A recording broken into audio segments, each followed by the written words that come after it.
कालू कौवा एक साइंटिस्ट होता है। वो रोज नए नए प्रयोग करता रहता है। एक दिन वो एक प्रयोग कर रहा होता है जिससे कि वो कभी बूढ़ा ही ना हो और हमेशा के लिए अमर हो जाए। आखिरकार ये अमर होने की दवा बन ही गई।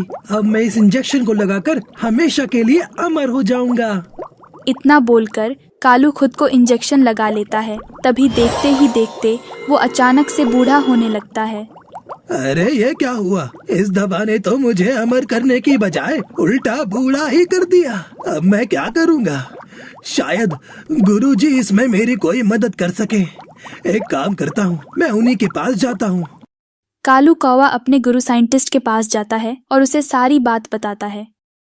गुरुजी, गलत दवा लेने की वजह से मैं बूढ़ा हो गया। मेरी मदद कीजिए, मुझे फिर से जवान बना दीजिए। बच्चा, ये काम इतना आसान नहीं है। अगर तुम्हें पहले की तरह होना है तो तुम्हें किसी पक्षी का खून अपने शरीर में भरना होगा। अब तुम सोच लो, क्या तुम किसी पक्षी की जान ले सकते हो? अरे किसी की जान लेना मेरे लिए कोई बड़ी बात नहीं है। मुझे सिर्फ अपना सोचना है। मैं अभी किसी को लेकर आता हूँ। लेकिन तुम किसका खून लोगे? अरे खून लेने के लिए है ना मेरी पत्नी। मैं अभी उसे लेकर आता हूँ। इतना बोलकर कालू कौवा सीधा अपने घर अपनी पत्नी टुनटुनी चिड़िया के पास जाता है। अरे क्या हुआ? आपकी तो उम्र बढ़ गई, ये कैसे हुआ? ये सब एक गलत एक्सपेरिमेंट की वजह से हुआ है। अब मुझे अपनी बॉडी का सारा खून बदलना पड़ेगा, तभी मैं ठीक हो सकता हूँ। उसके लिए मुझे तुम्हारी जरूरत है। जी, मेरी जरूरत? मैं आपकी क्या मदद कर सकती हूँ? अपनी जान देकर तुम मेरी मदद कर सकती हो। मुझे तुम्हारे शरीर का सारा खून चाहिए।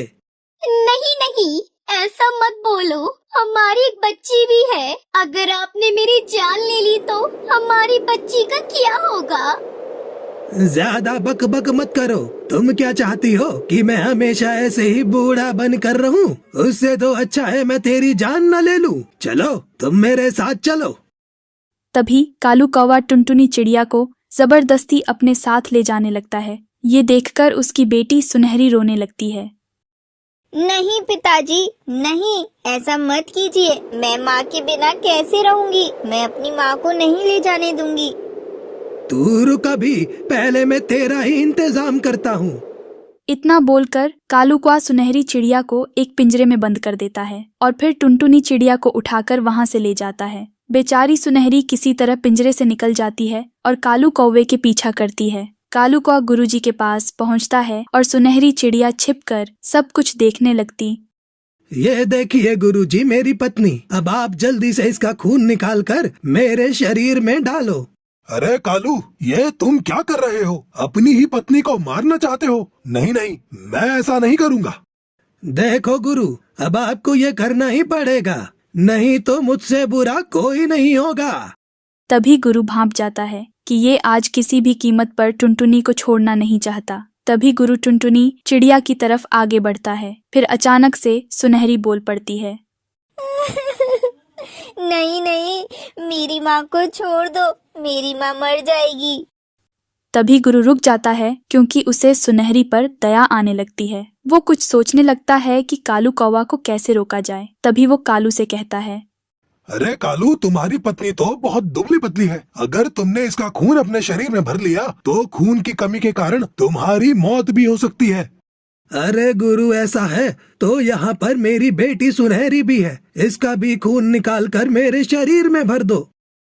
पिताजी, आप अपने लिए हम दोनों को मार डालोगे? आप कैसे पिता हो? क्या सोच रहे हो गुरुजी? जल्दी से दोनों का खून निकालो। अरे नहीं नहीं, तुम्हें एक ही पक्षी का खून लगाना होगा, क्योंकि दो पक्षी का खून लगाने से खून खराब हो सकता है और तुम मर भी सकते हो। अब मैं क्या करूं? अब मैं किसका खून निकालूं? अरे हाँ, आप किस काम आओगे? गुरुजी, क्यों ना आप ही का खून निकाल लूं? मैं अब आपका ही खून ले लेता हूँ। जब से ये बात नहीं आई मेरे दिमाग में। इतना बोलकर कालू कौवा अपने गुरु को बांध देता है। फिर वो अपने गुरु के पास जाकर खून निकालने के लिए आगे बढ़ता है। तभी गुरु ने कहा, मैंने तुम्हें बचपन से लेकर आज तक अपना शिष्य माना है। आज तुम मेरा ही खून निकालोगे। तुम खून तो निकाल लोगे, लेकिन तुम्हें इससे कोई फायदा नहीं होगा। आप अपनी जान बचाने के लिए झूठ बोलकर मेरा पागल नहीं बना सकते। अब आप मरने के लिए तैयार हो जाओ। इतना बोलकर कालू कौआ अपने गुरु का खून निकालकर खुद में लगा लेता है और तभी गुरु की मौत हो जाती है और कालू की उम्र उसके गुरु जितनी हो जाती है। अरे ये क्या, मैं तो अभी भी पहले जैसा नहीं हुआ। मेरी उम्र तो मेरे गुरु जितनी हो गई। इसका मतलब मैं जैसे पक्षी का खून लूंगा वैसा ही हो जाऊंगा। मैं एक काम करता हूँ, मैं किसी ताकतवर शिकारी पक्षी को ढूंढता हूँ, फिर मैं उसी का खून लूंगा और उसी के जैसा ताकतवर हो जाऊंगा। इतना बोलकर कालू शिकारी पक्षी की तलाश में निकल जाता है। कुछ दूर ढूंढने पर उसे एक शिकारी पक्षी चील दिखाई देता है। मुझे किसी जिंदा पक्षी का खून चाहिए, तो इसलिए मुझे इसे जिंदा पकड़ना होगा, लेकिन मैं इसे कैसे पकड़ूं? कालू कौआ इसी सोच में वहां बैठा रहता है। तभी उसके दिमाग में एक उपाय आता है। अरे हाँ, मैं ऐसा करता हूँ, इस पक्षी के ऊपर जाल डाल देता हूँ, फिर ये जाल में फंस जाएगा और इस तरह मैं इसे जिंदा पकड़ लूंगा। इतना बोलकर कालू कौवा जाकर एक जाल ले आता है और शिकारी के ऊपर डाल देता है, जिससे शिकारी जाल में फंस जाता है। आज तो तू गया शिकारी, आज तो मैं शिकारी का ही शिकार करूंगा। अरे ओ कालू, क्या तू पागल हो गया है? तुझे नहीं पता ये मेरा इलाका है और तू मेरा शिकार क्यों करना चाहता है? ये सुनकर कालू कौवा उसे सब कुछ बता देता है कि उसके खून से वो जवान हो जाएगा, इसलिए अब वो उसका खून निकालने वाला है। देख कौवे, तुझे मेरे खून से क्या फायदा होगा? इससे अच्छा तो तू कोई और पक्षी ढूंढ ले। क्या तूने मुझे पागल समझा है? अगर मैंने तुझे छोड़ दिया तो तू मेरा यहीं पर शिकार कर लेगा। तभी कालू शिकारी का खून निकालने के लिए आगे बढ़ता है। फिर शिकारी उससे कहता है, अरे अरे कालू, मैं तो तेरे फायदे की बात कर रहा हूँ। अगर तू मेरी बात मानेगा तो इसमें तेरा ही फायदा है। तेरी आखिरी इच्छा यही है तो बता ही दे। मैं तुझे एक जगह ले चलता हूँ जहाँ तुझे मुझसे भी ज्यादा जवान पक्षी का खून मिल जाएगा। अगर ऐसी ही बात है तो ठीक है, लेकिन तुझे जाल से नहीं निकालूंगा। इतना बोलकर कालू कौवा शिकारी को लेकर उसके बताए रास्ते की तरफ चलने लगता है। कुछ देर बाद वो एक नई जगह पर पहुंचता है। अरे यहाँ तो कोई भी पक्षी नहीं दिखाई दे रहा। अरे दिखाई कैसे देगा? जब मैं बुलाऊंगा तभी तो आएंगे। और कहाँ हो मेरे दोस्तों? आ जाओ, मैं तुम्हारे लिए एक बढ़िया शिकार लाया हूँ।